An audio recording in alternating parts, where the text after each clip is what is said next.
Good evening, friends. My name is Bhushan Khedkar, and we are going to start with the geography today. So, first thing that we are going to do today is study the NCRTs. So, we'll start with the sixth standard NCRTs.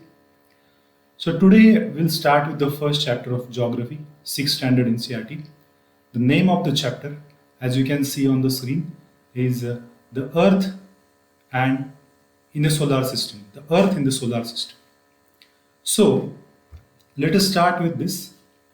So, friends, when we say a solar system or when we say universe, there are certain very basic definitions given in these NCRTs. These definitions are very important from the perspective of UPSC because these simple definitions are sometimes asked, and many times we forget to do the simple things and we get confused. So, be very careful while studying these simple things. So, in the universe, the basic concept is a celestial bodies. Celestial bodies means all the stars, moons, and suns which are shining in the uh, sky. We call them as a celestial bodies. Okay, so you can see on the screen the photograph or the picture of these celestial bodies. Now, the first celestial body or bodies we can call them as the stars. So, what are the stars? Stars, as you know, you might have studied that they are very big, they are very hot, and they produce their own light. Okay, they are made up of gases. Since they produce their own light, we call them star. So you might be seeing those blinking objects in the night sky. So these blinking objects are nothing but stars. Okay, they are very hot. So the most known star to us is the sun. So sun gives the heat to the solar system, everyone knows. Okay. So next important definition is planet or planets. Planets, as opposed to the stars, they don't produce their own heat or they don't emit their own light. They get the light from the stars and they reflect that light. So we call them as a planet. So from where this word planet comes? So this comes from the Greek dictionary planetai, means wanderers. So Greek people thought these are some wandering bodies. So they call them as a planets. Okay, so the basic difference between stars and planet is that they don't produce their own light. They get the light from the sun or they get the light from other star, wherever they are. So after seeing these two important definitions, we see so many stars in the sky, and some ancient people they made some figures out of the stars. These are different figures of the arrangements. They saw that year on year they appear on particular time and they disappear after some particular time. So these group of stars which are permanent throughout the phase of this 1 year, they started calling them as a constellation. So human mind, we make our own definitions, we make our own imaginary shapes. So they made the shapes out of these stars. Like something is looking like a bear shape. Okay, they call them as a Ursa Major. Something is looking like a bull. They call them as a Vrishab. Something is looking like a scorpion. They call them as a Vrishchik. So in Sanskrit, we call them as a nakshatras. And in English, they are known as constellations. Okay. So they make various patterns. These constellation make various patterns. So in our sixth standard NCRT, they have basically spoken about this Ursa Major constellation, or they called as a Big Bear. So this is actually a Russian or the northern hemisphere word called as Ursa Major. So big bear. They saw a big bear in that particular shape, okay, in the sky. So they called as a Ursa Major. In Sanskrit, we call it as a Saptarshis or seven sages. You know these Atreyas and all these names were given to these Saptarshis and they keep on changing. These stories we know since childhood. So these Saptarshis, So very important thing is that now right now on the screen it is little bit not properly visible. So behind the screen you can see one here one star is hidden over here. Okay. So these seven stars. So if we take these first two stars and make a perpendicular line from there, then the first important what we say a star which appears, it is known as pole star or Dhruv as we call in the Sanskrit. So this pole star, it denotes the northern direction. So wherever you have a pole star, that is a northern direction. If night time, if you wander somewhere in the unknown territory and you don't know where you are going, in which direction you are going, so you find out this pole star using this Ursa Major constellation or Saptarshi constellation, and according to that, you can travel further northwards. So once your face is towards north, then your right hand shows the eastern direction, left hand shows the western direction, and your back shows the south direction. So in this way, you can mark the directions. So that is why the pole star is very, very important.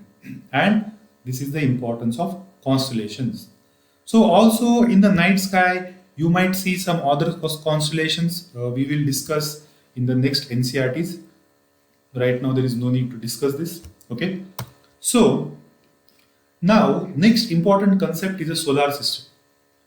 So everyone knows about solar system. We have studied so many things about solar system. So this word soul, it solar in the solar, it comes from this Roman mythology, which means sun god. Sol is the sun god in the Roman mythology. So they are calling it as a solar system. Okay, solar means related to sun. Okay, so sun is at the center of the solar system. Okay, so it is providing the pulling force, or it binds all other planets which is revolving around the sun. So sun is at the center of the solar system and it provides the pulling force. Okay. Now in your NCRT, this particular diagram is given. So this is very, very important. So they have spoken about these various planets like Mercury's, Earth, Jupiter, Saturn. What is the time of time in which they make a one orbit around the sun? What is the time in which they uh, turn around themselves or they spin around themselves? So these are some important definitions they can be asked in the exam. So these are some facts that we should know. So if we see some important facts, then let us understand the important fact that the distance between sun and earth is around 150 million kilometers or 15 crore 15 crore kilometers. So this is a difference or distance between sun and earth. Okay. So as we know, it is very impossible for us to travel from earth to the sun because we don't have very high speed vehicles. It will take some few hundred years. Okay. And though we can travel to the sun, it is humanly impossible to go to the sun because, as you know, as you go near to the sun, things will burn out. They will not. No one will survive, or no equipment, no rocket, no satellite can survive if it goes close to the sun. Okay. But light travels from sun to the earth. The speed of the light is 3 lakhs kilometer per second. So at this huge speed, the light travels from sun towards the earth. And it takes around 8 minutes. It's roughly around 8 minutes it takes to land on the earth from the sun. So if you want, so if we in future if we develop that much powerful we can say a rocket or something which can travel at the speed of light, then it can travel within 8 minutes from earth to sun. But as we know that Einstein's equation that E is equal to mc square, which talks about that it is humanly impossible to gain the speed of the light, because as you try to attain the speed of the light, the mass increases. So as your mass gain going to get increased, your speed is going to go get decreased. So currently, though theoretically sometimes they have made it possible that we can travel at the speed of the light, but practically right now it is not possible to travel at the speed of light. Okay, so your our NCRTs gives very good some memory tricks to remember the names of the planets. Uh, can say uh, from closer to the away from the sun. So they have given this trick that my very efficient mother just served us nuts. So if you remember that, then you'll remember all the names of the planet from sun to the last one. So here my this M stands for the Mercury, V stands for the Venus, okay, E stands for the Earth. Again next M stands for the Mars. Next J is Jupiter, S is Saturn, U is Uranus, and N is Neptune. Okay, so all these planets, 8 planets are there. Okay, so these planets revolve around the sun in a particular path. Okay, this particular path is not completely circular; it is elongated path. So that's why these paths are known as orbits. Okay, so there are different orbits for the different planets. So these planets move around the sun and moons move around the planet. So this is how our solar system works, and these paths are fixed. No one planet or no one moon comes in the path of another planet or another moon. Okay. So now we are seeing the solar system. So certain basic and very important things. The closest planet to the sun is nothing but a Mercury. So Mercury is very closest to the sun, and since it is very closest to the sun, it takes only 88 days to complete one round around the sun. Okay. Now next to the Mercury is Venus. Venus is known as a sister planet. This is very similar to the Earth in terms of size. Okay, but it is very shiny. Why it is shiny? Because it's 95% of the atmosphere is made up of carbon dioxide. So that's why it shines a lot. You know, carbon dioxide is a greenhouse gas. It captures the heat, so it shines a lot. Okay, so this is also the planet, which is the only planet which spins in the opposite direction compared to other planets. So for example, all other planets spin from west to east. This is the only planet which spins from east to west. So these are different facts and very interesting facts. Sorry. So these facts you will see in next NCRTs as we move ahead. Okay. Next important planet is a Pluto. Now in between there are planets, but right now this NCRT is not putting much focus. Next chapters will put much focus on those planets. Next important planet is a Pluto. Pluto is not actually a planet. Till 2006 it was known as a planet. But after that, one object was discovered in the belt of Pluto which is known as Cirrus 2003 UB313. So this object was as similar to as that of Pluto. So because of the size, similarity in the size and other properties, there was a huge debate why only Pluto should be called as a planet and why not this Cirrus 2003. So they decided to take the standard of planet away or the label of planet away from the Pluto, and now Pluto is not a full planet, it is not known as a dwarf planet. Okay. Now after Pluto, important planet where we live upon is Earth. Earth is the third nearest planet from the Sun, and in terms of the size, it's a fifth largest planet.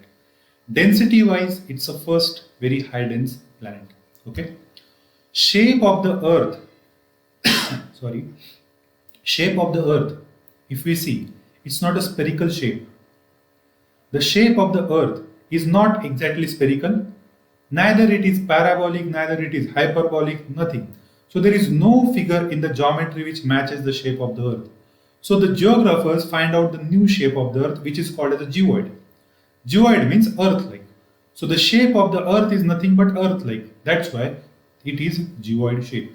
So if the question comes in the exam, the shape of the earth, so don't get confused, it is nothing but a geoid shape. It is not a spherical shape. Okay. In terms of the temperature, earth is neither too hot, neither it is too cold. Okay. The most important property of the earth that you guys know, that it looks blue. So here you can see, okay. So why does it look blue? It looks blue because most of the surface of the earth is occupied by the water. So since water, as we know, it reflects the blue color, so that's why the color of the earth is nothing but a blue. So guys, superficially these things looks very simple. But when you study so many things in the geography, in the end you may confuse between these small things. That is why everything you should give equal importance, whether it is a simple or difficult. Okay. Now we know the satellite of the earth is moon. Size of the moon is very small. It is just 1/4 of the earth or 1/4 of the earth. Okay. The distance between moon and earth is 3,84,400 kilometers. Okay. The very interesting fact about moon is that we always see the one side of the moon. So definitely your parents have told the story of the rabbit sitting on the lap of moon, or mama, moon mama. So why we since childhood we see only one side of the moon? Why is it like that? This is very interesting because moon revolves around the earth in 27 days, and within 27 days it also spin around itself. So one day of the moon is of 27 days. Getting it? So that is why it is spinning around the earth in 27 days. Also, it is rotating around itself in 27 days. So that is why you see only one side of the moon always. Getting this? Okay. So there are also various mountains on the moon. They cast various shadows, and there are so many craters on the moon. Recently, China landed there, one of the lander on the opposite side of the moon. Means whatever side we see on the moon, that's opposite side they have landed their lander. Okay. So these are some important fact about moon. So a full moon day or full moon night we called as a Purnima. New moon night we called as Amavasya. These are the basic thing, every Indian knows this. Okay. So because of the light of the sun is so shiny during the day, we cannot see moon in the sky and other stars because of the very intense light of the sun, they are not visible. Okay. Then there are the things called as asteroids. Okay. So these asteroids are nothing but a very small bodies around the sun. Actually, it is a belt of huge boulders, or you can say the size of these asteroids go from few meters to few kilometers. Okay. So this is an asteroid belt between Mars and Jupiter. So they keep on revolving around the sun like that. Okay. So scientists are saying, so ancient time there was a huge planet which got exploded, and now it has got converted into asteroid. Okay. So this is about asteroid. Sometimes some parts of this asteroid miss here and there, and they sometimes tend to come towards the earth. Okay. Some small pieces land on the earth. We call them as a meteoroids. Okay. So these small pieces, if they burn and they land on the earth, they are known as meteoroids. Now in the universe, there are various things. There are nebulas, there are dwarf stars, there are so many supernovas. So galaxy is nothing but accumulations of stars, galaxy, supernova, dwarf stars, and whatever, so many things. Okay. So it is a huge systems of billions of stars and nebula clouds just floating around. Okay. But it is very organized. no one collides with each other because it's a set system of gravity. That's why they move according to their own path. Okay. So as you guys know, the solar system is in the galaxy called as a Milky Way, and the nearest galaxy to us is known as Andromeda. Okay. So this is a galaxy. Okay. So these are very important things given in your NCERT's 6th standard, first chapter. There are certain important facts which can be asked in the prelims. So as we guys know, in case of Saturn, we see the ring. So these are the dust and debris particles which we can see as a ring. So there is not only Saturn which has a ring. This is Jupiter and Uranus as well. They have the rings around them. Okay. So they are the belts of small debris. It can be asked in your prelims. So it's very, very important. Okay. Then, since we are studying the universe, the people who study the motion of the objects in the sky in the scientific manner, in the modern ways, they are known as astronomers. So don't get confused between astrologer and astronomer. Astrologer means he will sorry. Astrologer means what? He will see your future and according to planetary motions and all. But astronomer, they go into the space through the spaceships. They land onto the different, like they will land on the moon. They are going to land on the Mars. So they are astronomers. Okay. So there is certain mathematics behind the astronomy. Okay. So in ancient time we had an astronomer called as Aryabhatta. You know, Aryabhatta was a very famous astronomer. Okay. So he was the first person who he has spoken about many things, but the important thing is he talked about shape of the earth, shape of the moon and planets, and why moon is shining, why planets are shining. There are so many things which have been spoken by the Aryabhatta. Okay. So this is the first chapter of our NCERT 6th standard. So after finishing every chapter, we are also going to see the MCQs beneath the chapter, because you never know, sometimes these MCQs may be asked. So the first MCQs, now I am not going to tell you the answers. You guys figure out the answer by yourself. Okay. So the planet known as the Earth's twin, what is the planet? Yes, you guys know it. We have seen it. Which is the third nearest planet to the sun? That is also we have seen. All the planets move around the sun in which path? That is also we have seen. And pole star indicates that direction. Which direction? So these are the questions. So this is the first chapter. We have finished it. Please go through this chapter. 8 o'clock we will see the questions. And if you have any questions, you can write it down to me. Thank you.